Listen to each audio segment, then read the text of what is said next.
Welcome back. I'm Kim Bailey. She's Fulyana Osborne, and this is Inside Exec. We have a case study for you this week that Fulyana is going to introduce, and it's about being a new manager to an unmotivated team. So this case study, the new manager is new to the organization as well as to the team. And the person saying, I am so excited to join this great company and to have opportunity to lead one of the teams, which are a strong and good team, so positive reputation-wise. After being in the job for a couple of months, this person had found that the team is unmotivated, came obvious to him. They tired with constant change and always being given major challenges, one after the other. He looked into it. He talked to all the team members. He also talked to senior management and other stakeholders. It appears that they all got good reason for that, their feeling and how they are. The truth is they've been through a lot.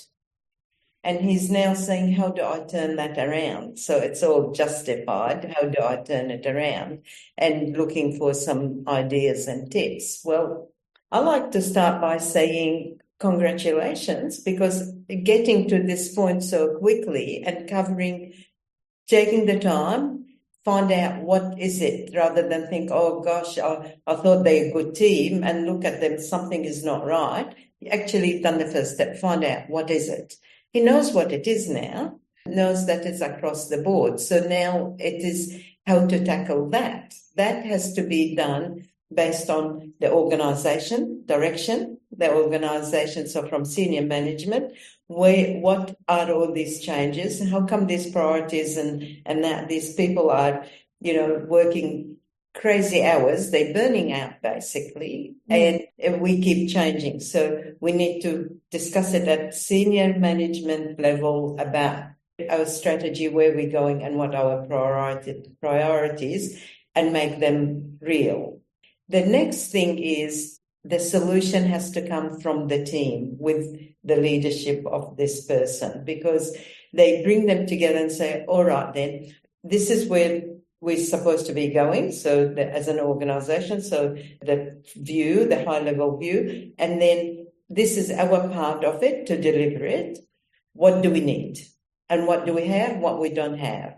And it could be human resources, could be technology. It could be that we don't need full-time resources. We need some expertise or whatever.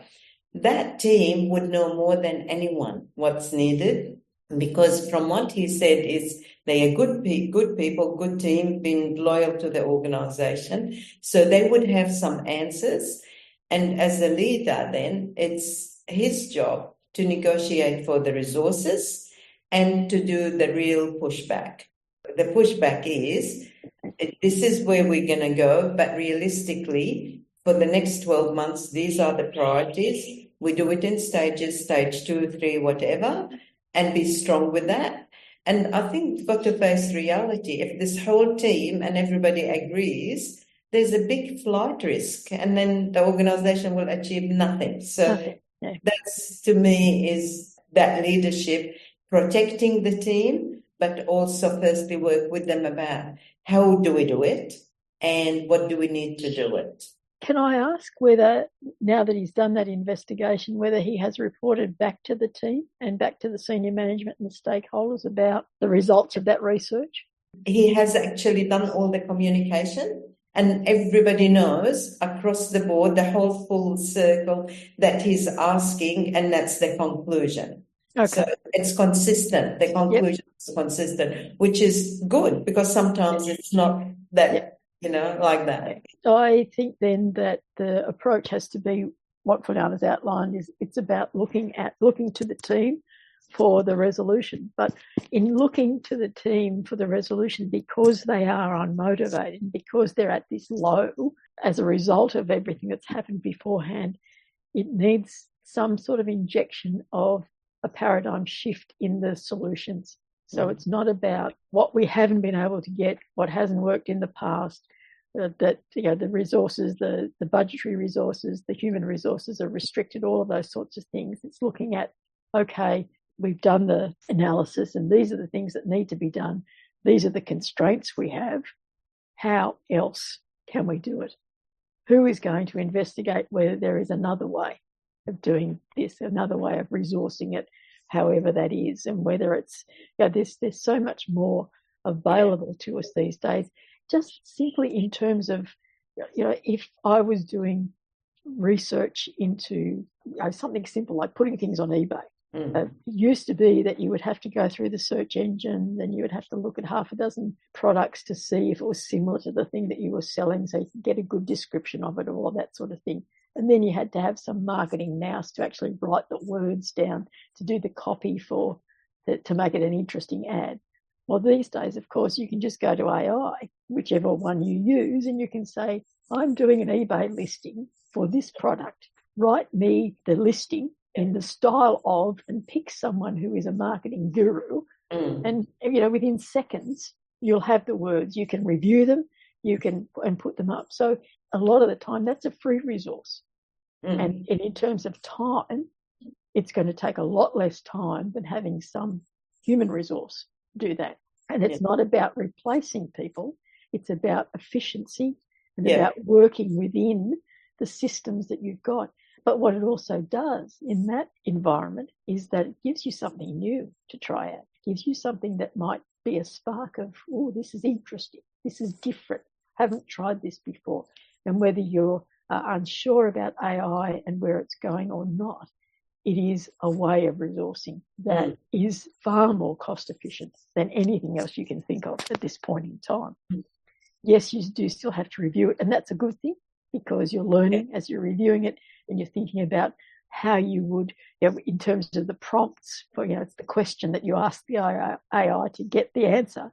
You're thinking about your communication. So there's all sorts of bonuses in that scenario. I know if I talk about floral art again, I'm using AI at the moment to do some analysis of designs. And I use the word analysis very specifically because in the physical floral art world, we would talk about design assessment. And when I went to AI and said, please assess this design, this image, based on the principles and elements of design, it couldn't do it. It just simply said, I can't do it. When I looked at it and did a few more prompts, it was the word assess that it couldn't not understand, but it couldn't relate to what I was asking it to do. So it makes you think about what you're actually asking. So it's education in and of itself for your communication. And, I've been communicating for a long, long time. And if I'm still learning, then you can too. My feeling with this whole case study is about taking the paradigm shift. You've done all of the work. You know what all of the elements are that are creating this situation. Take a step away. Do something completely different to address it because all of the usual ways of managing it are not going to improve the situation. You've tried that. You know that that's the case. You know that there's all these other influences that are holding you back from moving the team forward. So you've got to do something that's completely outside of the usual management system. One of the things in addition to all of that is one big step is now you as the immediate leader, they would have some sort of the changes that you asked, you listened, and you're coming up with a new way with them. And you're working with senior management. So there's an acknowledgement of the fact that, yes, they have been working hard. Yes, they are burning out. Yes, and now we're doing something about it. I think what would be also helpful is if that is also recognized publicly to the team by the manager's manager. In that sense, is saying, now we hear, yes, I know you've been through a lot and the situation happened. We all know why, because of X, Y, and Z. But right now, we appreciate what you've been through. We acknowledge it. And we're working now to do it with you, right? And to do it differently. And even if it is that the senior management and the stakeholders meet with the team, and throw themselves, make themselves vulnerable, say, yes, we acknowledge that all of these constraints and all of these issues have brought you to a point where you're really struggling. We need your help to bring it around. And yes, you've always helped us in the past and you've always met everything we've asked you to do, you've done. And that's why we trust you to come up with the solution that'll work for you and tell us what that is. And if it means that we have to change what we're doing, well, so be it. We're here to say that we are committed to whatever solution you think is going to work for this team, so that they actually get that physical, it's about to human interaction always. Exactly. And about knowing that it's not just third hand. I'll talk to senior management and they said yes, that they're happy for you to do it. Actually see it. Yeah. See it and hear it and feel it in the room. And it doesn't have to be a long meeting, and it doesn't have to be confrontational, but it certainly has to be an opportunity for the senior management to say, to put their hands up and say, acknowledge that you've been brought to this point and we want it resolved because we value you as a team. Yes. And we've always appreciated what you've done for us as a team. Yeah. And so we know that it has to be addressed. It's an important issue. It can't be swept away. We have to fix it together. We have to fix it and talk about the together thing. Definitely. And be genuine about it. Yes. All right, well, there we have our views on turning this situation around with our unmotivated team. I hope that has helped you think about some ways that you can address it if that's your situation as well. But for now, I'm Kim Bailey, she's Fulyana Osborne, and this is Inside Exec.